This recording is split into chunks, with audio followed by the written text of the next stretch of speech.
Eh bien, rebonjour à tous au 5 Square Renaissance où je me propose ce matin de vous présenter, dans la première vidéo que j'ai intitulée Se faire des cadeaux, je vous ai montré le superbe cadeau que je me suis fait hier, hein, Seconde Chance, ce livre que je vous recommande vraiment, qui est super, de Gabriel Alexander. Et, euh, et je me suis fait un autre cadeau, je m'en suis fait encore un autre. Je me suis fait ce cadeau-là aussi qui s'appelle Chamanisme pour les débutants. Suivre le chemin des grands guérisseurs de la terre et du ciel de James Endredi. Voilà. Donc ça j'ai hâte, c'est un petit bouquin de poche, mais en fait il y a plein d'exercices dedans qui m'ont l'air vraiment super. Donc j'ai hâte de me plonger là-dedans, hein. Voilà. Et donc je me suis offert cet oracle sublime. Alors, à mon avis vous lisez à l'envers, hein, je pense que c'est pas évident. L'oracle de la nature sauvage de Kuan Yin. C'est vraiment délicieux. C'est vraiment un oracle délicieux. Pourtant, je collectionne les oracles. J'en ai réalisé moi-même un, l'oracle des médecines de l'eau, que j'ai réalisé avec ma collaboratrice Marine, dont je parle aussi dans les vidéos que j'ai réalisées sur les flammes jumelles, puisqu'a priori, c'est ma flamme jumelle, cette Marine. Et donc j'ai beaucoup d'oracles. J'en ai énormément. Je pense que j'en ai facilement pratiquement 50 des oracles en tout, hein, parce que ça fait maintenant au moins 8 ans que je m'en achète, que je m'en fais cadeau.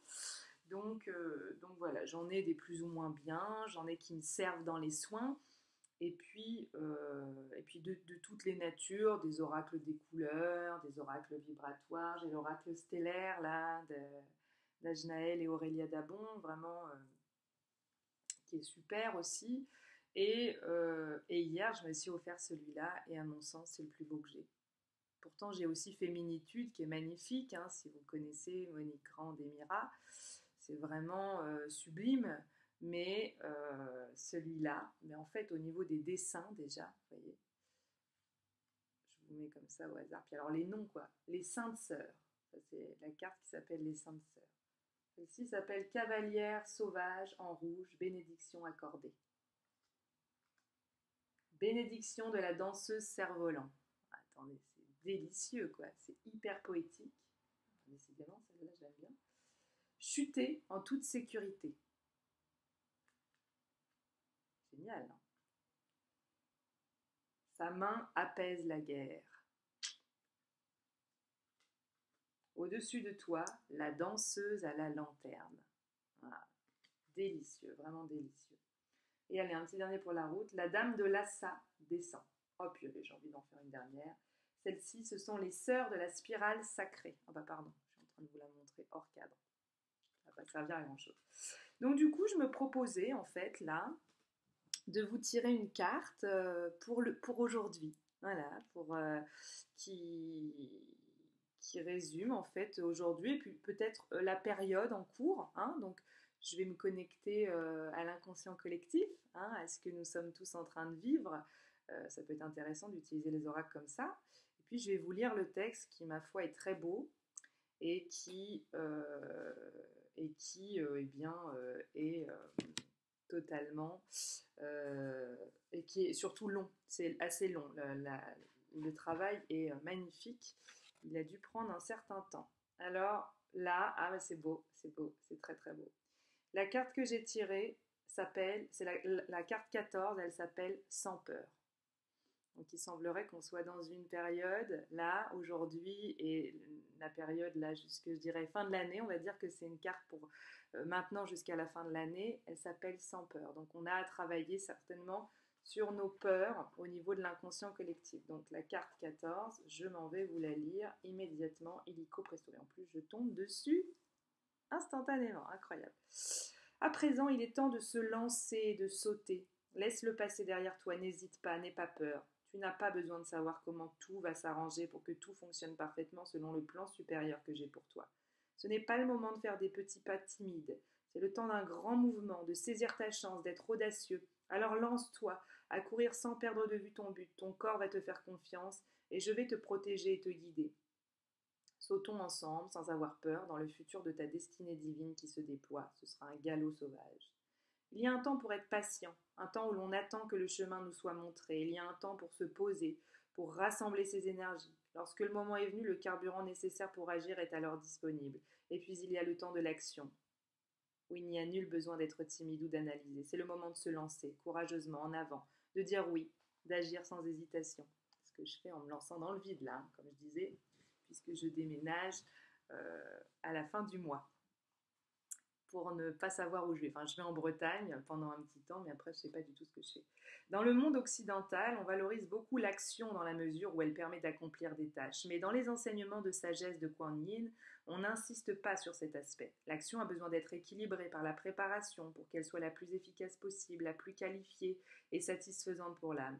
Une action menée par une conscience inspirée peut être plus puissante que des années d'activité menées sans concentration ni conscience. Une action inspirée ne peut naître que de prise de conscience faite dans le cœur et l'esprit, et cela vient par le repos, par la réflexion, le soin et l'observation.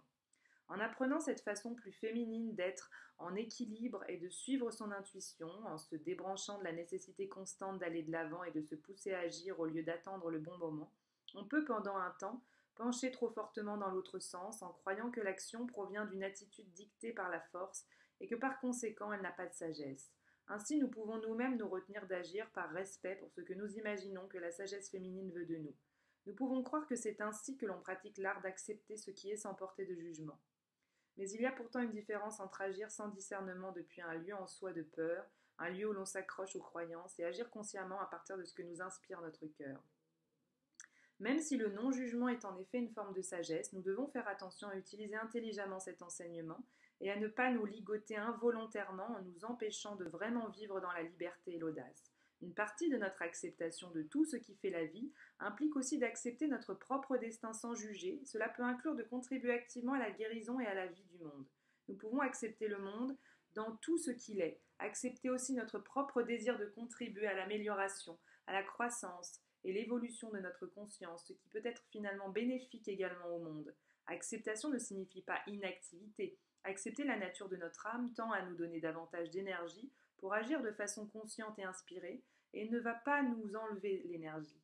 Nous apprenons l'équilibre par la sagesse de la patience et le détachement vers le résultat, en ayant confiance dans le timing divin et son plan supérieur, et en écoutant la guidance qui parle dans notre cœur et qui nous aide à savoir quand et comment agir avec sagesse. L'oracle de Sans Peur vient à vous avec un message. C'est maintenant pour vous le moment d'agir, ou ce sera bientôt le moment. Vous allez le ressentir dans vos os, dans votre cœur, vous le saurez.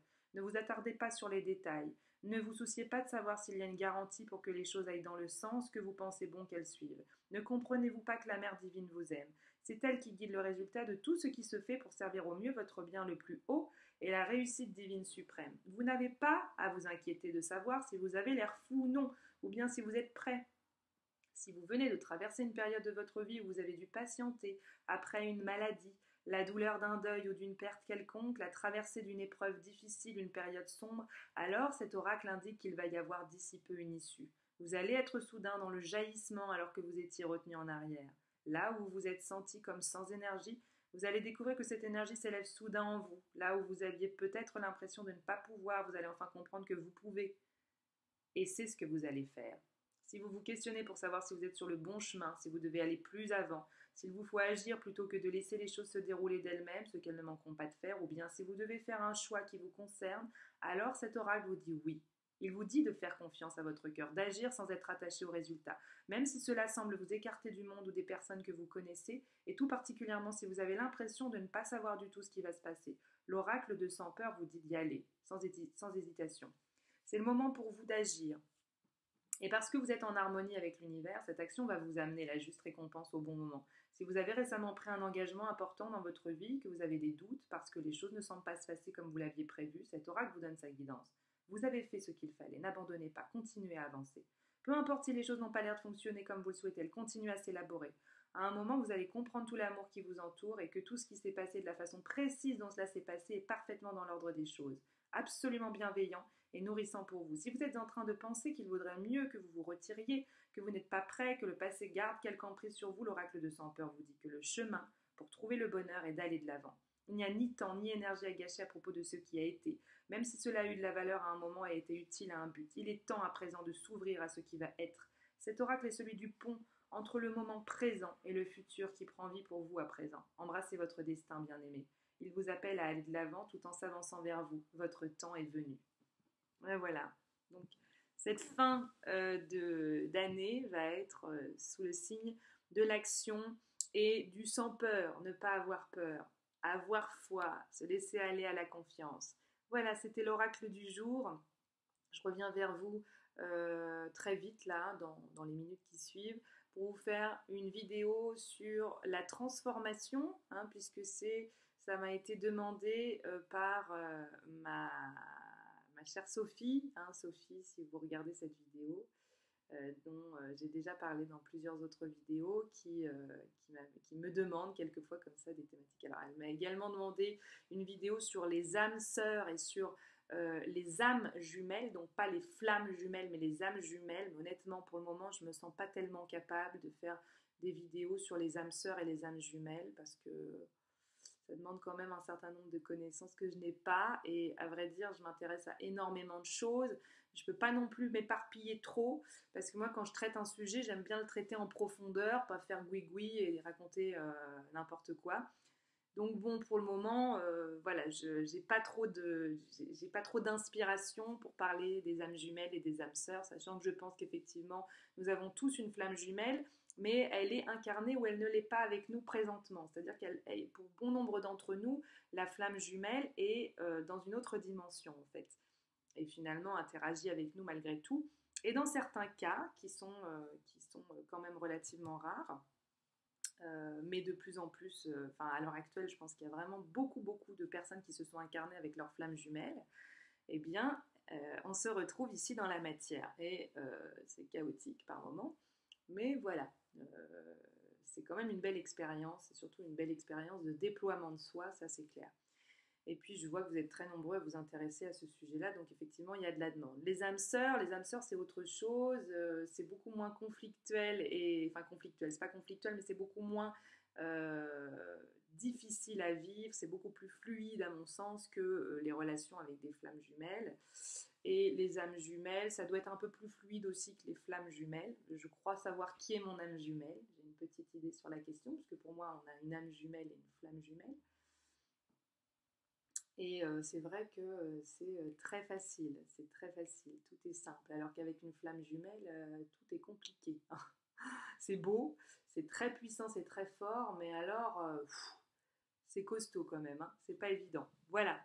Bon, eh bien écoutez, j'essaye de vous faire des vidéos sur les âmes jumelles et sur les âmes sœurs à un moment quand ce sera le moment. Pour le moment, ça l'est pas.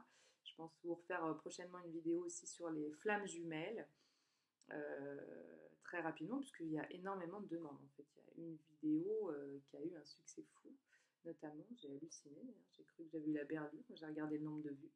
Donc voilà, et bien je vous embrasse et je vous remercie de suivre cette chaîne YouTube et de la nourrir également. Et n'hésitez pas à faire des commentaires qui peuvent être positifs aussi, parce que je remarque que les gens aiment bien faire des commentaires un peu négatifs. C'est bien, mais c'est bien aussi quand on peut dire des choses positives. Ça encourage à faire des vidéos, parce que ça prend du temps quand même les vidéos, et c'est un partage qu'on choisit de faire parce qu'on a cet appel. À mon sens, c'est courageux, tous ces youtubeurs là qui viennent et qui parlent avec leur vérité et qui prennent du temps pour ça. C'est un cadeau qu'on fait quelque part aux autres, qu'on se fait à soi mais qu'on fait aussi aux autres, donc c'est vrai que c'est toujours plus agréable d'avoir des retours positifs, même si on peut nous dire aussi ce qui ne va pas. Enfin, être négatif pour être négatif, je trouve pas ça très constructif. Je vous embrasse et je vous aime et je vous dis à très bientôt.